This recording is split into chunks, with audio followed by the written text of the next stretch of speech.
I wrote an episode about, or I wrote a pitch for an episode about these that Nerdy had created these super soldiers that were kind of like vampires, and they were kept in this lab, and eventually some SG team broke into this lab and let them out, and they were loose, and SG-1 had to hunt them down, and Rob Cooper was like, no, I don't want to do vampire stories. I said, well, they're not bloodsuckers, they suck life energy from you, whatever, and he was like, nah, I don't want to do a vampire story.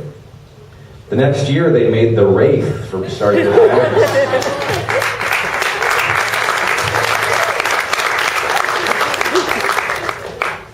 I went, sounds familiar.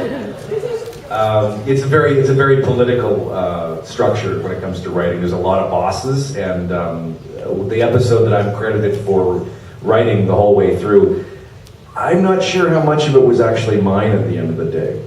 That happens a lot. Thank you. Thank you. Oh, you also noticed that the episode that I wrote, Amanda directed. Yeah. That wasn't. Oh, look! It just happens. I had it in my contract to write an episode. Amanda had it in her contract to direct one. They put them both together. We shot it last at the end of the season, and if you watch the episode, there's not one visual effect in it. Didn't cost much money to produce that episode. I'm not saying. I'm just saying. Hi. Hola.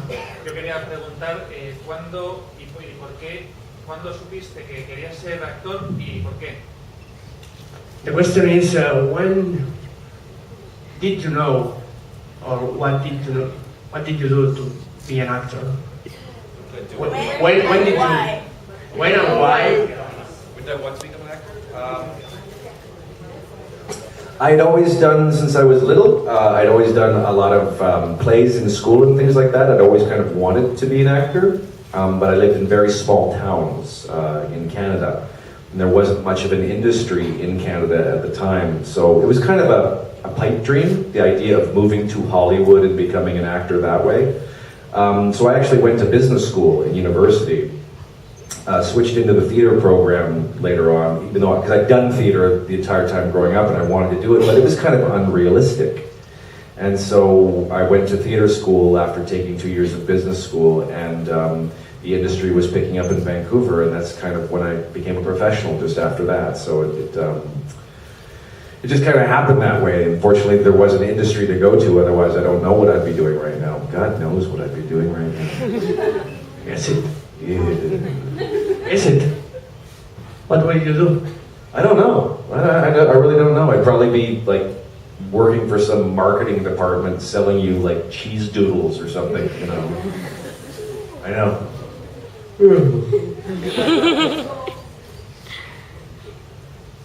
Sobre tu persona.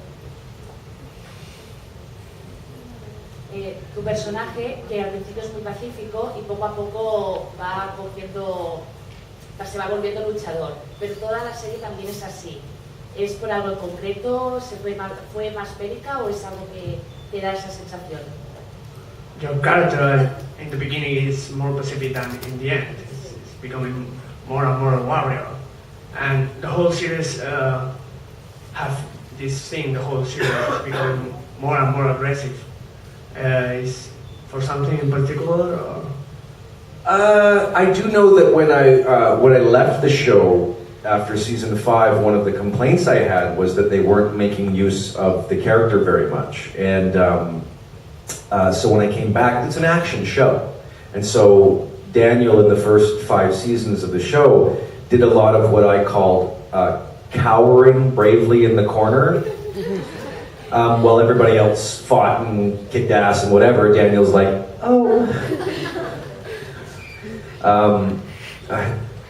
One of my favorite episodes, Divide and Conquer, where Martouf gets killed and there's the meeting between the head of the Tok'ra and the President of the United States at the SGC, and there's military guards around, there's special, there's special security forces, there's the Tok'ra guards, you're in the basement of a military installation, and this guy starts shooting, trying to kill the president and trying to kill the head of the Tok'ra. And there's 50 people, including Daniel Jackson, inside the gate room, that all are armed.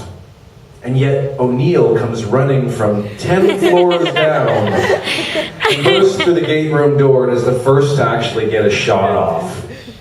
And that's kind of how I felt going, and what, is the question, and what is Daniel doing when this is happening?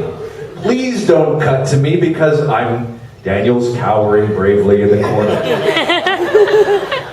And so, because it was an action show, and because there wasn't much to translate, since everyone happened to be speaking the same language, there was becoming less of a need for the character to do anything.